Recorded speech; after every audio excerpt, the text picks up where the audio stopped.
இன்று மகாலய அமாவாசை திதி தர்ப்பணம் எல்லாம் கொடுத்து முடித்ததும் மாலை நேரத்தில் மகாலட்சுமி தாயார் வழிபாடு செய்கிறது ரொம்ப ரொம்ப விசேஷமானது.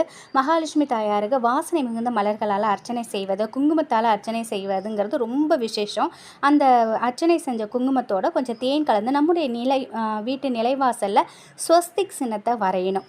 இது வீடு முழுவதும் சாம்பிராணி தூபம் காட்டணும். சாம்பிராணி தூபம் காட்டும் பொழுது வெண்கடுகு கூட சேர்த்துக்கலாம்.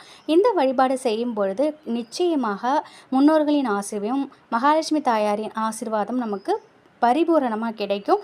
நம்முடைய வாழ்க்கையில் நினைத்து பார்க்க முடியாத அளவுக்கு நல்ல முன்னேற்றம் ஏற்படும்.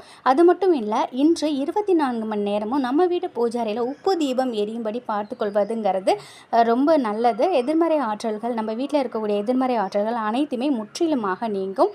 முடிந்த அரச மரத்தடிக்கு போய் அங்கே ஒரு அகல் விளக்கு வைத்து அதில் 8 திரி போட்டு கடுகெண்ணெய் ஊற்றி தீபம் ஏற்றி வழிபாடு செய்யலாம். அந்த மாதிரி செய்யும் பொழுதும் நமக்கு